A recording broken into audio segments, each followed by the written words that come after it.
All right, welcome back, guys. Are we good back there? It's one thing we are. Okay, great. Joining us right now, as he does each and every Tuesday, the one, the only, the lovely, the talented Sean Salisbury. Good morning, brother. How you guys doing today? Well, Kings lost a tough one at home to the Hawks last night, so we're dealing with that, Sean. Remember the thing in Bull Durham where they went to the pitcher's mound and Kevin Costner said, we're dealing with a lot of crap right now. That's kind of where we're at. Yeah. You could be the Dallas Cowboys or the Giants. Yeah. So and it's early in the NBA season, so hang in there, brother. It's going to be better.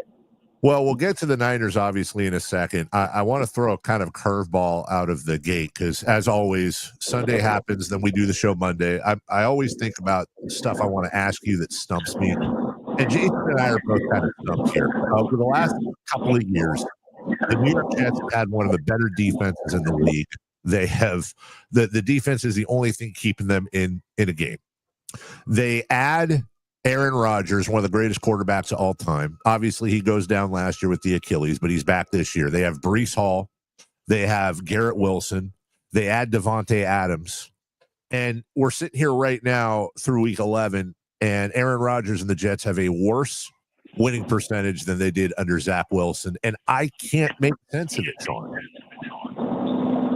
You know what? I'd love to tell you I had the answer. If I did, I'd bottle it up, and they'd probably hire me as the coach. And it's not just Robert Saleh, is it? No. They have, 1-5 since Saleh was hired.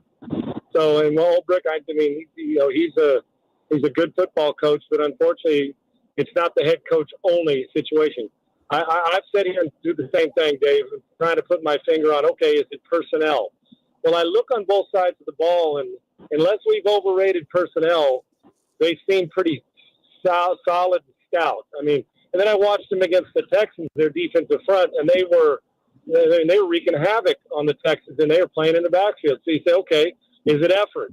I hope you don't have to coach effort because no coach should ever have to coach effort in their life. And then I said, okay, is it the sum isn't near as good as the pieces and the parts? Yeah, I think that's a fact. And it comes down, when I see this happen, it comes down to, I wish I knew how they were practicing. Are they all in? Have they bought in? I'm trying to, like you, it's like, okay, it's so odd that something's not right. That it's got to be something other than they're professional coaches that have coached at other levels and other teams. So, they got to know how to do that. So, are we not getting it out of practice? Have they not brought into the structure of what they're trying to do? Buy-in to me in any sport is huge. I think buy-in to me, sometimes buy-in, it never trumps talent, but it can sure assist talent. And even if you're not as talented, you'll get that guy who buys in, and all of a sudden, next thing you know, he's playing really, really good. And you say, well, somebody was drafted hired him, but that guy's it. So is the leadership a problem? Is buy-in a problem? And I will tell you this, there's been some underachieving going on too, and the quarterback has underachieved. And I love Aaron Rodgers. You guys, we've talked about him on the show. I think he's phenomenal, Hall of Famer and the rest of it. But I can't give him a Lifetime Achievement Award while he's still playing. Aaron Rodgers has been an average player this year. He's been average. He's been okay. And so whether it's not the game plan, and then when the offense plays decent, the defense doesn't get off the field and vice versa. I think somehow, some way, we hyped them more than they deserved. And I was guilty of it because of the quarterback and the talent. Buy-in, leadership, and sometimes you're just not as good as talent as we thought. And right now it's an underachieving group, and we can't dismiss the quarterback as, Aaron's great. Aaron Rodgers isn't playing great football. He's playing okay. Sean, what would be your breakdown of the Niners? Because some of those notes you're throwing in there feel like they could be landing a little bit with San Francisco. They gave another game away. 5-5's not disaster, but when you are a team that can get to the Super Bowl, they're definitely underachieving. Yeah, and you know what? Think about what we're saying about San Francisco. We're saying the similar things about Cincinnati, right? Mm-hmm. Although I think San Francisco's roster's better. It's going on. Think about this, too. The beginning of the season, did you guys not have the Dallas Cowboys in the playoffs? Be honest. Yeah. In your predictions. Oh, yeah. Did you both had them in the playoffs, right? Yep. Their talent levels is overrated as there is in a league. They're one of the 3 or 4 worst teams I've seen all year long play football. They're terrible. So maybe, just maybe, it's one of the odd years, and I'm trying to say, okay, how do we figure it out? The 49ers injuries, we've had them here in Houston. They have them. They've had them everywhere, and I know they've had them in San Francisco. They don't seem as explosive on both sides of the ball for me. They just don't.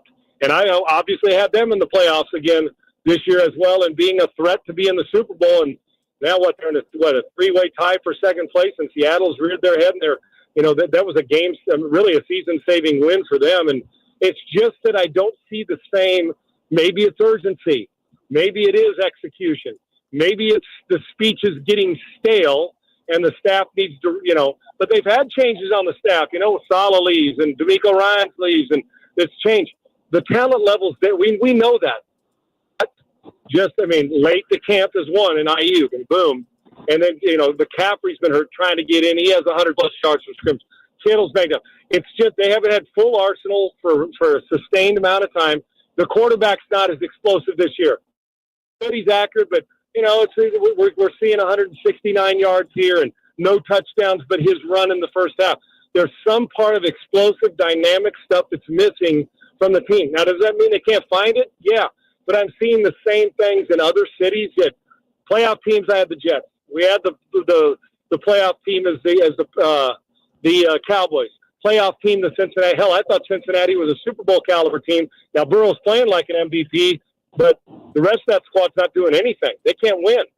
So I wish I could put, if you're in that locker room, and I always am bummed that we can't be a fly on the wall and sit in locker rooms and hear and watch what they're doing. And we know that the adjustments matter. You've got to make adjustments on the fly after you script your first 15. And it feels like to me in cities and in San Francisco, aside from injuries, there's something missing from a dynamic team that's not making the same dynamic plays on either side of the ball this year consistently. And here they are, sitting at 5-5, I guess is what it is, and going to fight and scratch to find their way into the playoffs. And we're talking about the Arizona Cardinals being the West's best team. Sean, when we just talked about Robert Saleh and both laughed like, yeah, this is his fault. And that was, Woody Johnson just continues to be one of the lower rent owners in the league. When you look at, and I say that, and I know you do Bay Area radio as well, and you're plugged in, I am not anywhere near. If there is a fire Kyle Shanahan camp, I don't know where that camp is, but I'm in the other country. But I do think it's fair. And we asked Matt Barrows, the Athletic beat writer, about this yesterday. You look at the game of nuances. Bill Belichick said it the other day. If you took all the close losses the Niners had, turned those into wins, they're what? I think they're 8-2. Football is a game of inches, both on the field and in the box score. And Kyle Shanahan has a disturbing habit of grabbing losses from the jaws of victory, if you will. This is a sustained trend. This isn't anything new. It doesn't seem to be an anomaly. So what is your read on that? Is it lack of adjustment? Why do you think that is for an otherwise really, really good coach? You know what, Dave? I go on a lot of shows like this during the week in Minnesota, in D.C., in New Orleans. And you know what I've been at, and obviously we talk about it every day in Houston. You know what the number one thing they've asked the question, even at 7-4, and they're not as solid as they've been last year, and they had a better roster in Houston. You know what the number one question I could ask? Well, are they not adjusting? Now I can tell you about it, and it's true. And in San Francisco, they're getting, well, what's going on? Zach Taylor, and he's under fire in Cincinnati. And I'm with you. I'm not in the Kyle Shanahan fired camp. We hear it every year when they start. Maybe it's time to move on. The question is, who are you replacing them with? Right. And Belichick and everybody's right. It is a game of inches and all that. It's also a game of very subtle adjustments during a game. When you're doing well and all of a sudden you go and hang 40 on somebody like Detroit does after they had a poor game against the Texans in the first half, everybody says they made major adjustments. No, they didn't. They just, to us average fans, it looks like they made major adjustments because execution. The coach can only do so much, but once the ball's in Brock Purdy or Joe Burrow or C.J. Stroud's hands or Aaron Rodgers, and the guy's open and you yank it into the ground, that's not on Kyle Shanahan. But he's also not above criticism. And the adjusting in a game is paramount. And they may be subtle. It may be on 3rd and 1. It may be on 4th and 2. It may be when to go for it and when not to. But execution and adjustment have to work hand in hand. I can make all the damn adjustments I want as a coach. And regardless, but I'm going to tell you what, if my guy can't read a hot blitz, then I got problems. My adjustments ain't going to. Oh, yes, but Kyle's not above criticism. I've said this before. The knock on him, and he is a hell of a smart guy, and he's a really damn good coach. But you can't give games away. And in big games so far in his career, while getting to the Super Bowl and winning playoff games, he's won some big games. But in the biggest of them all, what have we questioned? How in the world you get a big lead in the fourth quarter, and then Jimmy misses a few throws, and it's Kyle's fault. But also the adjustments in Atlanta, in San Francisco, last year's Super Bowl. Yes, it is incumbent upon him. So he's not above criticism. How it goes back to buy-in. How do you get guys and talent at the right time and the same time to buy in clutch pressure situations to find ways to get it done? Now I want you to flip this for a second. Is this Kansas City's best offense? Absolutely not. Right? We see. I mean, they don't have as many explosive players they've had. But what do they do normally? And Josh Allen played like Superman this last week. What do they normally do? They win games like that. Whether it's DNA, whether it's they trust the quarterback, whether it's there's buy-in from players. But when you start to think about it, what's the difference? And it comes down to, like I always say, about 6 to 8 plays a game and about 3 players and a quarterback. And meaning in that game, does the quarterback deliver like you expect? So there's a lot of layers to it. And I know that sounds complicated, but it's really simple. When you adjust, there has to be execution both ways. And there are teams that we have put out there that are not adjusting the way that we expected. And the 49ers are one of them. And there's a handful of others. Yet teams like Green Bay are winning them. Minnesota's adjusted. Look what Pittsburgh's done to adjust. And if you want the best example of buy-in on any coach in football, you don't need to look any further than the guy that coaches in Pittsburgh. It seems as always they find ways to get it done. And he's the measuring stick when it comes to find ways. And Andy Reid, obviously, but he's got a pretty good quarterback, too. Sean, you mentioned the Buffalo game. Josh Allen was great. They get a win. That's a team I feel like it gets measured on what they do later in the year in the postseason. But how big of a win, how significant was that for the Bills? Monster. I do. I think it was a monster win. For my money, Josh Allen, considering what he lost some players. And going into this year, I think most of us said, okay, where's that window now for Buffalo? Has it not closed, but is it Josh Allen will keep it open? But he's lost good players on defense. You've switched coordinators, and Ken Dorsey and Brian Dable was there, then Ken Dorsey, and now Joe Brady. So you've done a lot of different. You said, well, can they really be this good? Well, look at them.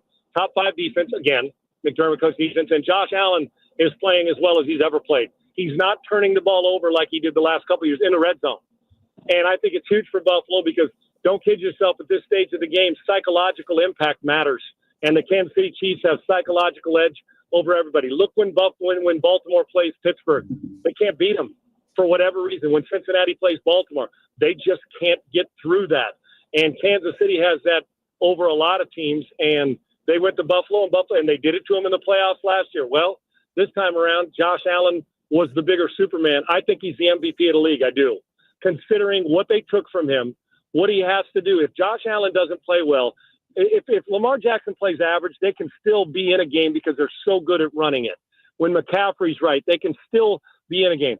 I'm not sure without and Lamar Jackson, who is a great player and should be in the MVP talk too, they can win a game. But if you take Josh Allen away from Buffalo right now, what are they going to do? So he's the MVP. And yes, psychologically and just execution-wise, proving to yourself that you can make the plays that they make, and his run at the end of the game was spectacular. Yeah, that will bode well for them. But and now you got to say, well, can we get? They're trying to chase down Kansas City so they can play at home, because I'd much rather play in Buffalo than Kansas City in January. So I have a hunch Buffalo is better than we thought. I didn't have them winning the division. I had them battling for a playoff spot, but they have done what others haven't done. They're executing, and their game time adjustments have been stellar this year. And they got Superman playing quarterback, who we still may not have seen his best football. He may get crowned with his first MVP if this keeps up. We're totally out of time, Sean, but I will never miss a chance to bring up the late, great saint of a human, John Clayton, as you know better than anyone, on the still to this day greatest debate show in the history of sports media. I feel no argument here, never scripted, but thank you. I feel like if I'm channeling John, his pushback to you might be, yeah, Sean, they beat the Chiefs, at home in the regular season. Why is this going to be any different than every year when the Bills can't do it in the playoffs when it matters? And you know what I'd say? You're 100% correct. I can't wait to see if you're right in January. Yes, it is. And that goes back to that psychological stronghold. Can Buffalo, if they're on the road in Kansas City, which right now Kansas City's got that lead, can they go in there in what will be cold, which they can handle? But can you deal with all the stuff that Andy will adjust to and the best adjust? We talk about offensive adjustments. There's no better defensive coordinator that adjusts in-game and pre-game in big games than Steve Spagnuolo. Yep. So it's not just the read offense versus offense. It's going to be, can Josh Allen handle Spagnuolo in that type of environment and game, and that offense, can they handle Spagnuolo? So, yeah, I'd say, John, I'll give you that one, even though I'm not going to give you I'm still going to win this segment, but I got to give that legend, John Clayton. It'd be a great comeback because I'd say, well, John, good point by you. Buy low, sell high, and he's exactly right. You got to go and win in Kansas City in January, and that would have been the one. He'd have won that debate because we have not seen that yet, although we've seen some epic performances. Oh, man, I'm sure John's looking down right now, licking his finger and putting it up for 1 point. Yeah, then I'd have probably come back with, John, what the hell would you know? You ain't throwing a ball in Kansas City either. And he'd come back with, and neither of you, Sean. So there you go. I love it when I miss him every day, brother, every single day. Same here, man. The greatest to ever do it, the greatest to ever do it, and whoever will do it, the lovely, the talented. I love saying lovely about you, Sean Salisbury. Just a peach of a human joining us each and every week, and we appreciate you, brother. We'll talk to you after week 12. You got it, guys. Look forward to it. Thank you. Thank you. All right, take care. That is Sean Salisbury with a shout out to John Clayton. Love that. We'll take a break. When we come back, 4 Down Territory.